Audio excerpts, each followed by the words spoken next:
Hi, grade fives. I'm so excited to start history with you guys. And as you would have seen yesterday in your activity, we were talking about the first African farmers. It's quite an interesting topic. And today I'll be on page 112 and 13 of your textbook. And I just wanted to discuss it with you guys and help you get excited about it. So let's get started. Okay, so here I am on page 112, and the topic for today's unit is when, why, and where the first African farmers settled in southern Africa. So farmers are obviously people who grow crops and keep livestock. And it says, how long ago were people in South Africa? The first people to live in South Africa were the sand hunter-gatherers. So if you remember, we learned about that in term 1. And they lived here from about 20,000 years ago in 18,000 BC. And about 2,100 years ago, in 100 BC, life began to change in the western part of southern Africa. Khoikhoi herders arrived. So this is something that we also learned about last term, was the Khoikhoi herders. And you'll see that there's quite a big difference between from when the sand started and when the Khoikhoi herders started. It says, but about 250 AD, farmers had moved into southern Africa from further north. By 400 AD, they were settled all over South Africa, except for the desert areas where there was no rainfall, and the Western Cape, where there was winter rainfall.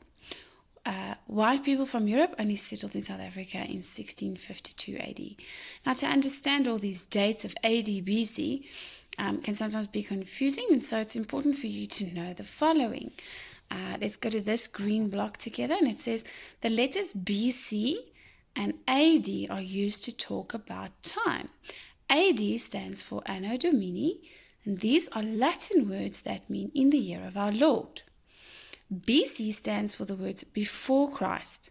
Christians use the birth of Christ as a point from which to measure time.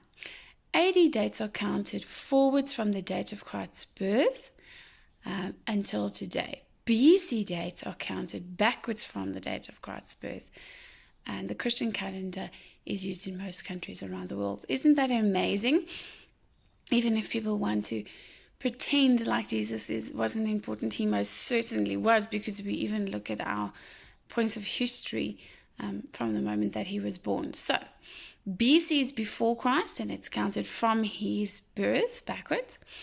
And Anno Domini is after Christ, in the year of our Lord, meaning after he was born, and that's counted from his birth forwards. All right, so it says how to measure time. Time can be divided into units. A year is a unit of time which is 365 days long. A decade is a unit of time that is 10 years long. A century is a unit of time that is 100 years long, and a millennium is a unit of time that is 1,000 years long. So for today, I'd like you guys to please write down what BC and AD are in color in your book, as well as what these are. You can write them shortly, so you can say 1 year equals 365 days, a decade equals 10 years, century equals 100 years, and millennium equals 1,000 years. It just helps you, I've seen, if you guys write it down and so on, to remember it. Okay, so if we have a look at this again, we see that the sand lived here from 18,000 BC. So that's before Christ's birth. And then the Khoikhoi came about 2,100 years ago in 100 BC. And then the farmers only came after Jesus' birth in 250 AD. If we move along to the next page, it says, what was the Iron Age? So if we look at our new words, it says Iron Age is a period of time in history when people made and used iron tools and weapons. So they found iron and they found a way to get it out of the ground and also to put it into tools and things that they needed, or weapons. Okay, so domestic is animals that are tame enough to be kept by humans. and so your cat or your dog will be a domestic animal. And crops are plants that farmers grow for food. But I'm sure you'll remember that from grade 4. So an age is a way of thinking, talking about time. It is used to describe many years that have something important in common. So it may be a time when people like the Khoisan used tools made of stone, so we would call that the Stone Age. And it may be a time when the African farmers made tools from iron, which we call the Iron Age. It is not possible to say exactly which year an age started or ended, and this is because changes take place slowly and things don't just change all at once. Okay, so then we have, where did African farmers settle and why did they settle there? Like the Khoikhoi, the first farmers also had domestic animals. They were called farmers because, unlike the Khoisan, they grew crops.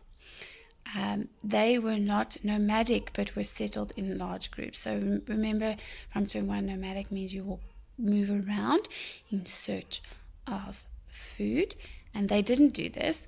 They kept domestic animals and they grew crops to eat from. So African farmers grew crops that needed summer rainfall in order to grow, and they settled on land that had enough rainfall in summer for their crops to grow. All right, so activity 2, question 1 will ask you, this list of events is in the incorrect time order. Rewrite the list in the correct time order.